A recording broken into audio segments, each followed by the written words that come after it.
ഇതൊക്കെ മനസ്സിലാക്കാൻ ഇന്ത്യ 3 തവണയായി ഭരിച്ചുകൊണ്ടിരിക്കുന്ന നരേന്ദ്രമോദിക്കും വലിയ ചാണക്യനാണ് എന്ന് അറിയപ്പെടുന്ന അമിത്ഷയ്ക്കും അറിയില്ല എന്ന് വന്നാൽ അവർ യഥാർത്ഥത്തിൽ ആ സ്ഥാനത്തിരിക്കാൻ യോഗ്യനാണോ? നമ്മൾ ഇപ്പം ഇയാളുടെ കാര്യം എടുത്തു, ഇയാൾക്ക് 90 വയസ്സായെന്നാണ് അടുപ്പിച്ചായിട്ടുണ്ട്.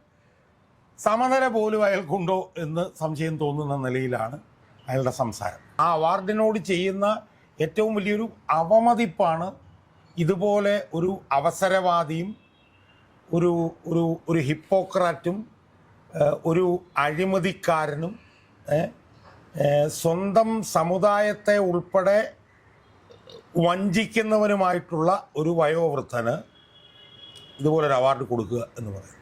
ഇയാൾ ഈഴവരുടെ പേരിൽ നടത്തിയ ഈ തട്ടിപ്പ് കൊണ്ട് ഈഴവരിലെ ദാരിദ്ര്യരേഖയ്ക്ക് കീഴിൽ കഴിയുന്നവർക്ക് കോടികളുടെ വായ്പ കിട്ടുന്നത് തടഞ്ഞ ഒരു നരാധമനാണ് ഇയാൾ. നമസ്കാരം. പത്മഭൂഷണൊക്കെ ഏത് പട്ടിക്ക് വേണം? കാശ് കൊടുത്താൽ കിട്ടുന്ന സാമാനമല്ലേ അത്? എനിക്ക് കിട്ടിയാൽ ഞാൻ വേണ്ടെന്ന് പറയും. പറഞ്ഞത് വെള്ളാപ്പള്ളി നടേശനാണ്. ഇപ്പോൾ വെള്ളാപ്പള്ളി നടേശന് പത്മഭൂഷൺ കിട്ടിയിരിക്കുകയാണ്. വളരെ സന്തോഷത്തോടെ സ്വീകരിച്ചിരിക്കുകയാണ്. അതൊക്കെ അദ്ദേഹത്തിൻ്റെ കാര്യം. പക്ഷേ വെള്ളാപ്പള്ളി ഇതുപോലൊരു പുരസ്കാരത്തിന് യോഗ്യനാണോ എന്നുള്ളതാണ് എൻ്റെ ചോദ്യം. അല്ല, ഞാനിപ്പോൾ ഇന്ന് എവിടെയോ കണ്ടത്,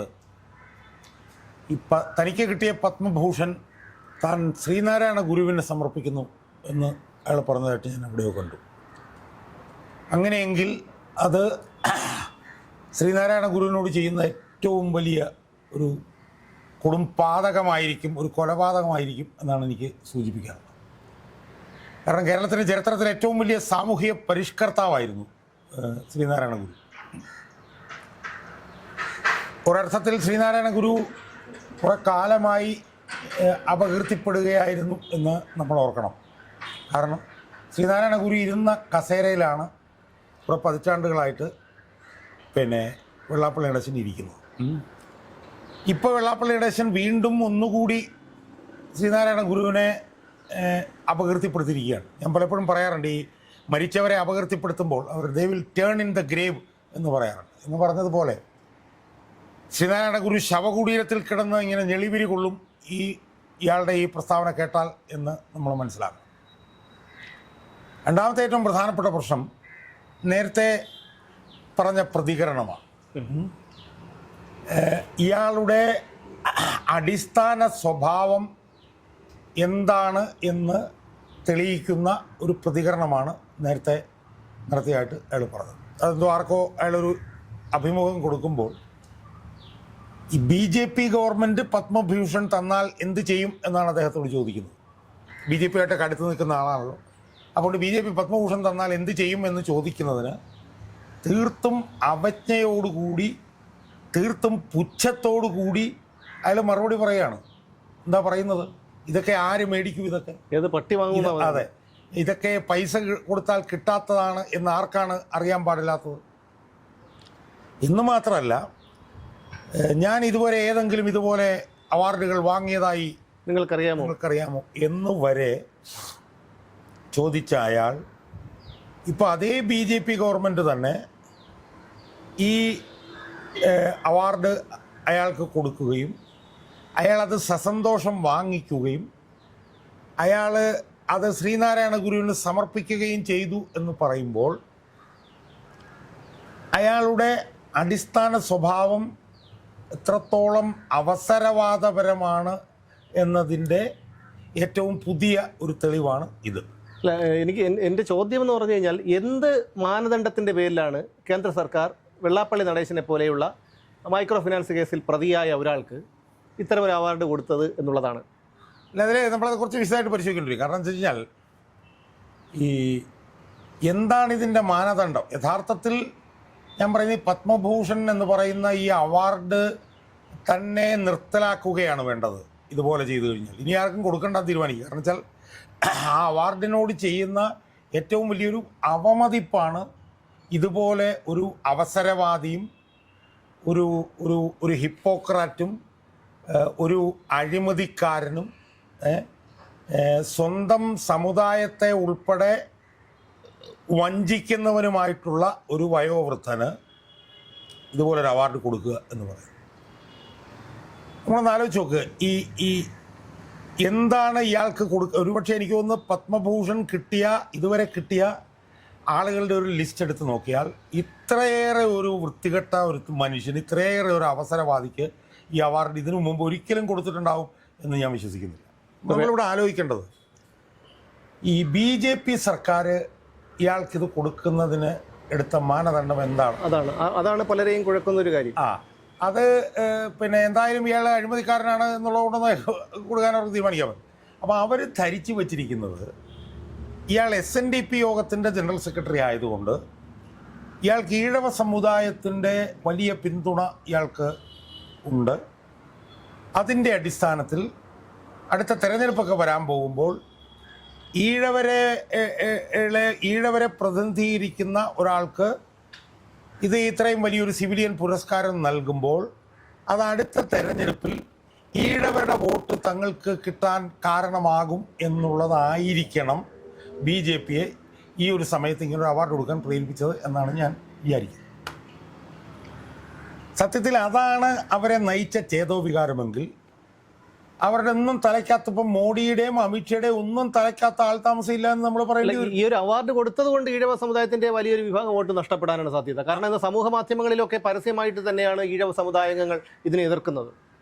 അപ്പം അതാണ് നമുക്ക് മനസ്സിലാക്കാം. കാരണം വെച്ചാൽ ഇരട്ട ചങ്കൻ, ചാണക്യൻ എന്നൊക്കെ പറഞ്ഞിട്ടാണല്ലോ ഈ മോദിയെയും ഈ അമിത്ഷയും ഒക്കെ പിന്നെ BJPക്കാരൊക്കെ ഇങ്ങനെ നിരന്തരം പറഞ്ഞുകൊണ്ടിരിക്കുന്നത്. ഇന്ത്യയിൽ 3 പ്രാവശ്യമായിട്ട് അധികാരത്തിലിരിക്കുന്നു. ഇത്രയോ സംസ്ഥാനങ്ങൾ, 29 സംസ്ഥാനങ്ങൾ, എനിക്ക് തോന്നുന്നു 10-20 സംസ്ഥാനങ്ങൾ കൂടുതൽ BJPയാണ് ഭരിച്ചുകൊണ്ടിരിക്കുന്നത്. തൻ്റെ ചാണക്യ തന്ത്രത്തിലൂടെ പല സംസ്ഥാനങ്ങളിലും BJP അധികാരത്തിൽ വരാനുള്ള തന്ത്രപരമായിട്ടുള്ള നീക്കങ്ങൾ നടത്തുന്നത് ഈ ദ്വയങ്ങളാണ്, ഈ മോദിയും അമിത്ഷായുമാണ് എന്നൊക്കെയാണല്ലോ പറഞ്ഞുകൊണ്ടിരിക്കുന്നത്. സത്യത്തിൽ അവരുടെ ഒരു കോമൺ സെൻസിനെ ചോദ്യം ചെയ്യുന്ന ഒരു നിലപാടല്ലേ ഇത്? ആരാണ് യഥാർത്ഥത്തിൽ വെള്ളാപ്പള്ളി? അയാൾ ആരെയാണ് പ്രതിനിധീകരിക്കുന്നത്? അയാൾ എന്താണ് ചെയ്യുന്നത്? അയാൾക്ക് കേരള പൊതുമണ്ഡലത്തിലുള്ള സ്ഥാനം എന്താണ്? മൂല്യം എന്താണ്? അയാൾ പ്രതിനിധീകരിക്കുന്ന ഈഴവരുടെ ഇടയിൽ അയാൾക്കുള്ള സ്ഥാനം എന്താണ്? ഇതൊക്കെ മനസ്സിലാക്കാൻ ഇന്ത്യ 3 തവണയായി ഭരിച്ചുകൊണ്ടിരിക്കുന്ന നരേന്ദ്രമോദിക്കും വലിയ ചാണക്യനാണ് എന്ന് അറിയപ്പെടുന്ന അമിത്ഷയ്ക്കും അറിയില്ല എന്ന് വന്നാൽ അവർ യഥാർത്ഥത്തിൽ ആ സ്ഥാനത്തിരിക്കാൻ യോഗ്യനാണോ? നമ്മൾ ഇപ്പം ഇയാളുടെ കാര്യം എടുത്തു. ഇയാൾക്ക് 90 വയസ്സായെന്നാണ് അടുപ്പിച്ചായിട്ടുണ്ട്. സമനില പോലും അയാൾക്കുണ്ടോ എന്ന് സംശയം തോന്നുന്ന നിലയിലാണ് അയാളുടെ സംസാരം. അയാൾക്ക് ജീവിതത്തിൽ ഒരൊറ്റ വ്രതമേ ഉള്ളൂ, എങ്ങനെയെങ്കിലും 10 പൈസ ഉണ്ടാക്കുക. ഇതല്ലാതെ എന്തെങ്കിലും ഒരു ലക്ഷ്യം അയാളുടെ ജീവിതത്തിലുണ്ടോ? അയാൾ ഈഴവരുടെ പ്രതിനിധിയാണ്, ഈഴവരെ പ്രതിനിധീകരിക്കുന്ന ആളാണ് എന്ന് പറയുന്നതും എന്തിനു വേണ്ടിയിട്ടാണ്? പൈസ ഉണ്ടാക്കാൻ വേണ്ടിയിട്ടാണ്. ഈഴവർ പിന്നോക്കം നിൽക്കുന്നു, ഈഴവരെ അവഗണിക്കുന്നു എന്നയാൾ പറയുന്നതും ഈഴവരുടെ ഉന്നമനത്തിന് വേണ്ടിയിട്ടല്ല, പണമുണ്ടാക്കാൻ വേണ്ടിയിട്ടാണ്. അയാൾ പിണറായി വിജയൻ എന്ന് പറയുന്ന ഈ ഏറ്റവും ജനവിരുദ്ധനായിട്ടുള്ള ഈ ഭരണാധികാരിയെ കഴിഞ്ഞ 10 വർഷക്കാലമായി അറിഞ്ഞ് പിന്തുണച്ചുകൊണ്ടിരിക്കുന്നത് എന്തിനാണ്? അയാൾ നടത്തിയ അഴിമതിയെല്ലാം തുടരാൻ അനുവാദം നൽകുകയും അയാൾക്കെതിരെ 129 കേസുകൾ കൊണ്ടുണ്ടെന്നാണ് പറയുന്നത്. 129 കേസുകൾ. ആ 129 കേസുകളിൽ ഏതാണ്ട് 21ഓളം കേസുകളിൽ FIR തന്നെ രജിസ്റ്റർ ചെയ്യപ്പെട്ടിട്ടുണ്ട്. VS അച്യുതാനന്ദൻ കൊടുത്ത മൈക്രോ ഫിനാൻസ് തട്ടിപ്പ് കേസിൽ ഏത് സമയവും അയാൾക്കെതിരെ കുറ്റപത്രം സമർപ്പിക്കാം എന്നുള്ള നിലയിലാണ് നിൽക്കുന്നത്. നമ്മൾ മനസ്സിലാക്കേണ്ട ഒരു കാര്യം, ഇപ്പം ഈഴവരുടെ പേരിലാണല്ലോ ഇയാൾക്കിത് കിട്ടിയിരിക്കുന്നത്. ഇയാൾ ഈഴവരോട് ചെയ്യുന്ന പാതകം എന്താണ് എന്നുള്ളത് നമ്മൾ നോക്കണം. then ഈ മൈക്രോ ഫിനാൻസ് എന്ന് പറയുന്നത് കേരളത്തിലെ പിന്നോക്ക വികസന കോർപ്പറേഷൻ എന്തോ 3% പലിശയ്ക്ക് ഈ പിന്നോക്ക പിന്നോക്ക ജാതികൾക്കൊക്കെ ആയിട്ട് കൊടുക്കുന്ന ഒരു വായ്പയാണ്. ആ വായ്പയാണ് ഇയാൾ മേടിച്ചിട്ട് 10-15 കോടി രൂപ കൃത്രിമ സംഘങ്ങൾ SNDPയുടെ പേരിൽ ഉണ്ടാക്കി അയാൾ വായ്പ കൊടുത്ത് തട്ടിച്ചതിന് ഇപ്പം ഈ FIRകളെല്ലാം സബ്മിറ്റ് ചെയ്ത് കിടക്കുന്നു. യഥാർത്ഥത്തിൽ സംഭവിച്ചുകൊണ്ടിരിക്കുന്നത് എന്താണെന്നറിയോ? യഥാർത്ഥത്തിൽ സംഭവിച്ചുകൊണ്ടിരിക്കുന്നത് ഇത് 2015-ലോ 2016-ലോ മറ്റാണ് ഈ തട്ടിപ്പ് ആദ്യമായിട്ട് വരുന്നത്. ആ തട്ടിപ്പുമായി ബന്ധപ്പെട്ട കേസുകൾ കോടതിയിൽ നിലനിൽക്കുന്നത് കൊണ്ട് കഴിഞ്ഞ 8-9 വർഷമായി ഈ ഈഴവ വെച്ചാൽ ഈ മൈക്രോ ഫിനാൻസ് കൊടുക്കുന്നതെന്ന് പറഞ്ഞു കഴിഞ്ഞാൽ അതാത് പിന്നോക്ക വിഭാഗങ്ങളിലെ ദാരിദ്ര്യരേഖയ്ക്ക് താഴെയുള്ളവർക്കാണ് ഇത് കൊടുക്കുന്നത്. ഇയാൾ നടത്തിയ ഈ തട്ടിപ്പ് കേസ് തുടരുന്നത് കാരണം കഴിഞ്ഞ ഒരു 7-8 വർഷക്കാലമായി എൻ്റെ അറിവിൽ ദാരിദ്ര്യരേഖയ്ക്ക് കീഴിൽ കിടക്കുന്ന ഈഴവ ജനവിഭാഗങ്ങൾക്ക് ഈ മൈക്രോ ഫിനാൻസ് എന്ന് പറഞ്ഞിട്ടുള്ള ഈ സംവിധാനത്തിലൂടെ ഒരു നയാ പൈസ പോലും കിട്ടുന്നില്ല. ആ സ്ഥാനത്ത് ക്രിസ്ത്യൻ മതവിഭാഗങ്ങളിലും മുസ്ലിം മതവിഭാഗങ്ങളിലും ഒക്കെ ഉള്ള പിന്നോക്കക്കാർക്ക് എത്രയോ 100 കോടി രൂപ മറ്റേ ഈ കാലഘട്ടത്തിൽ കിട്ടിയെന്നാണ് പറയുന്നത്. അപ്പോൾ യഥാർത്ഥത്തിൽ ഇയാൾ ഈഴവരുടെ പേരിൽ നടത്തിയ ഈ തട്ടിപ്പ് കൊണ്ട് ഈഴവരിലെ ദാരിദ്ര്യരേഖയ്ക്ക് കീഴിൽ കഴിയുന്നവർക്ക് കോടികളുടെ വായ്പ കിട്ടുന്നത് തടഞ്ഞ ഒരു നരാധമനാണ് ഇയാൾ. 1. 2, ഈഴവരുടെ പേര് പറഞ്ഞുകൊണ്ട് ശതകോടികൾ അഴിമതി പണമായി ഉണ്ടാക്കി കൊണ്ടിരിക്കുന്ന ആളാണ് ഇയാൾ. ഇയാളുടെ എയ്ഡഡ് സ്കൂളുകളിലെയും എയ്ഡഡ് കോളേജുകളുടെയും നിയമനത്തിന് വേണ്ടി കോടികൾ അഴിമതി നടത്തി പണം ഉണ്ടാക്കുന്ന ഒരാളാണ് ഇയാൾ. വാതുറന്നാൽ വർഗീയ വിഷം മാത്രം തുപ്പുന്ന ഒരു മനുഷ്യനാണ് ഇയാൾ. അപ്പം ഇങ്ങനെയുള്ള ഒരാൾക്ക് അയാൾ ഈഴവരെ പ്രതിനിധീകരിക്കുന്ന ആളാണ് എന്ന് പറഞ്ഞുകൊണ്ട് അയാൾക്ക് ഇതുപോലൊരു വലിയ സിവിലിയൻ പുരസ്കാരം ഈ മോദിയും അമിത്ഷയും കൂടെ ചേർന്ന് കൊടുക്കുമ്പോൾ അവർ കേരളത്തിലെ ജനങ്ങളെ അപമാനിക്കുന്നു എന്ന് മാത്രമല്ല, അതിലുപരിയായി ഈ പത്മഭൂഷൺ എന്ന് പറയുന്ന ഈ പുരസ്കാരത്തെ പോലും അവർ അപമാനിക്കുകയാണെന്ന് അവർക്ക് മനസ്സിലാവുന്നില്ല. അതാണ് ഇതിനകത്തെ പ്രധാന. ഇത്ര ഒരു പുരസ്കാരം കൊടുക്കാനായി ഒരാളെ കണ്ടെത്തുമ്പോൾ ആ ആളിന്റെ ബാക്ക്ഗ്രൗണ്ടും മറ്റു കാര്യങ്ങളും ഒക്കെ അവർ പരിശോധിക്കാറില്ലേ? താങ്കൾ പറഞ്ഞതുപോലെ 21ഓളം ക്രിമിനൽ കേസുകളിൽ FIRകൾ ഇദ്ദേഹത്തിനെതിരെ രജിസ്റ്റർ ചെയ്തിട്ടുണ്ട്. അപ്പോൾ ഇപ്പോഴും പല കേസുകളും കോടതിയിൽ നിലവിലുണ്ട്. അപ്പോൾ അങ്ങനെ ഒരാൾക്ക് ചരിത്രത്തിൽ ആദ്യമായിട്ടായിരിക്കും അല്ലേ ഇത്തരത്തിൽ ഒരു ഇത്? അതാണ് ഞാൻ പറഞ്ഞത്. ഞാൻ മനസ്സിലാക്കിയെടുത്തോളം 129 FIRകൾ മറ്റുണ്ട്. 21 കേസുകളിൽ കുറ്റപത്രത്തിനടുത്ത് നിൽക്കുകയാണ്. ശരിക്കും പിണറായി വിജയൻ മുഖ്യമന്ത്രിയായിരിക്കുന്നത് കൊണ്ട് മാത്രമാണ് ആ കുറ്റപത്രം സമർപ്പിക്കുന്നത് നീണ്ടുപോകുന്നത്. അപ്പം പിണറായി വിജയൻ മുഖ്യമന്ത്രിയായിരിക്കുന്നത് കൊണ്ട് മാത്രം അഴിമതി കേസിൽ പ്രതിയാകാതെ രക്ഷപ്പെട്ടുകൊണ്ടിരിക്കുന്ന ഒരു പ്രതി 129 കേസുകളിൽ ക്രിമിനൽ കേസിലെ 129 കേസുകളിൽ പ്രതി ആയിട്ടുള്ള ഒരു പ്രതിക്ക് ഇതുപോലൊരു സിവിലിയൻ പുരസ്കാരം കൊടുക്കുന്നു എന്ന് പറയുമ്പോൾ യഥാർത്ഥത്തിൽ ഇത് നിയമപരമായി തന്നെ ചോദ്യം ചെയ്യപ്പെടേണ്ട ഒരു കാര്യമാണെന്ന് എനിക്ക് തോന്നുന്നത്. കാരണം നിയമത്തിൻ്റെ മുന്നിൽ പ്രതിയായി നിൽക്കുന്ന ഒരാൾക്ക് എങ്ങനെയാണ് ഈ പുരസ്കാരം കൊടുക്കാൻ കഴിയുക? ഒന്നാമത്തെ കാര്യം. രണ്ടാമത്തെ കാര്യം, ഞാൻ ഈ ചർച്ചയുടെ തുടക്കത്തിൽ പറഞ്ഞതുപോലെ തനിക്കിതുപോലൊരു പുരസ്കാരം കിട്ടിയാൽ താൻ എന്ത് ചെയ്യുമെന്ന് ചോദിക്കുമ്പോൾ അവജ്ഞയോടും പുച്ഛത്തോടും താൻ അത് നിഷേധിക്കും. ഏത് പട്ടി ഇത് വാങ്ങിക്കും അല്ലേ? ഏത് പട്ടിക്കും കിട്ടുന്നതാണ്, പൈസ കൊടുത്താൽ കിട്ടുന്നതാണ് എന്ന് പറയുമ്പം അത് മോദിയുടെയും അമിത്ഷയുടെയും മുഖത്തുള്ള അടിയല്ലേ? അപ്പോൾ ഏത് പട്ടിക്കും കിട്ടുന്ന പുരസ്കാരമാണിതെന്ന് പറയുമ്പോഴത്തേക്കും പത്മഭൂഷൺ പുരസ്കാരം മോദിയും അമിത്ഷയും പിന്നെ പട്ടികൾക്ക് പോലും കൊടുക്കുന്നല്ലേ പറയുന്നത്. ഒന്നാമത്തെ കാര്യം. രണ്ടാമത്തെ കാര്യം, ഇത് പൈസ കൊടുത്താൽ കിട്ടുന്നതല്ലേ എന്ന് പറഞ്ഞാൽ പൈസ കൊടുത്താൽ ആർക്കും ഇത് കിട്ടുമെന്ന് പറഞ്ഞാൽ പൈസ കൊടുത്താൽ മോദി അമിത്ഷയും കൊടുക്കുന്ന ഈ പുരസ്കാരം ആർക്കും കിട്ടുമെന്നല്ലേ ഈ വൃത്തികെട്ടവൻ പറയുന്നത്.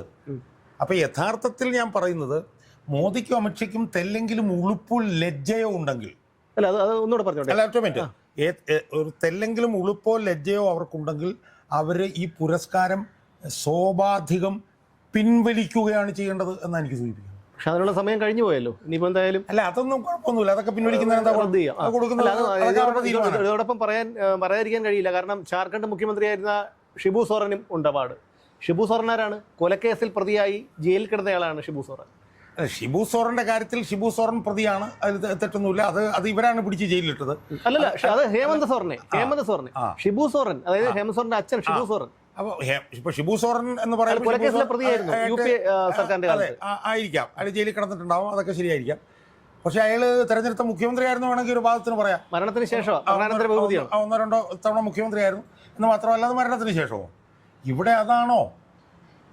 ഞമ്മത് കേരളത്തിൽ എന്താണ് അയാൾക്കുള്ള പിന്തുണ? കേരളത്തിൽ എത്ര ഈഴവരുടെ പിന്തുണ അയാൾക്കുണ്ട്? കേരളത്തിലെ ഈഴവർ പരമപുച്ഛത്തോടു കൂടി കാണുന്ന ഒരു ഒരു ഒരു ഒരു ഒരു വളരെ വികൃതമായൊരു കഥാപാത്രമല്ലേ ഇയാൾ. അപ്പം അതുകൊണ്ട് ഇയാൾ പറഞ്ഞ അഭിപ്രായങ്ങൾ മുഖവിലക്കെടുത്തിട്ടാണെങ്കിൽ മോദിയും അമിത്ഷയും ഈ പുരസ്കാരം പിൻവലിക്കുകയാണ് ചെയ്യേണ്ടത്. അത് ചെയ്തില്ലെങ്കിൽ മോഡിയുടെയും അമിത്ഷയുടെയും വില കേരളത്തിലെ ജനങ്ങളുടെയും മാത്രമല്ല, കേരളത്തിലെ BJP-ക്കാരുടെ ഇടയിൽ തന്നെ പാതാളത്തോളം താഴും എന്നുള്ള കാര്യം അവർ മനസ്സിലാക്കിയാൽ അവർക്ക് നല്ലത് എന്ന് മാത്രമേ ഈ അവസരത്തിൽ ഇത് കൊടുക്കുമ്പോൾ നമുക്ക് പറയാം. സത്യം പറഞ്ഞാൽ ഇന്നലെ ഈ വാർത്ത കേട്ടതിന് ശേഷമുണ്ടായ ഞെട്ടൽ ഇതുവരെ മാറിയിട്ടില്ല. ഞാൻ ഈ അവാർഡിനെ താരതമ്യപ്പെടുത്തുന്നത് കേരള സംസ്ഥാന ചലച്ചിത്ര അവാർഡ് വേടന് കൊടുത്തതിന് തുല്യമായിട്ടാണ്. എന്തായാലും നമ്മുടെ രാജ്യത്തിൻ്റെയും സംസ്ഥാനത്തിൻ്റെയും ഒക്കെ ബഹുമതികൾ, അത് പല മഹാന്മാരും സ്വീകരിച്ചിട്ടുള്ള ആ ബഹുമതികൾ, അവരുടെ കഴിവ് കൊണ്ടും പ്രതിഭ കൊണ്ടും അവരുടെ ജനസ്വീകാര്യത കൊണ്ടും സ്വീകരിച്ചിട്ടുള്ള ആ ബഹുമതികളൊക്കെ ഇതുപോലെയുള്ള ആൾക്കാർക്ക് രാഷ്ട്രീയ ലാഭത്തിന് വേണ്ടി വാരിക്കോരി കൊടുക്കുമ്പോൾ അവഹേളിക്കപ്പെടുന്നത് ഒരു പൊതുസമൂഹമാണ്. ആ അവാർഡുകൾ മുമ്പ് കൈപ്പറ്റിയ മഹാരഥന്മാരാണ്, മൺമറഞ്ഞു പോയ മഹാരഥന്മാരാണ് എന്ന് മാത്രമേ പറയാനുള്ളൂ.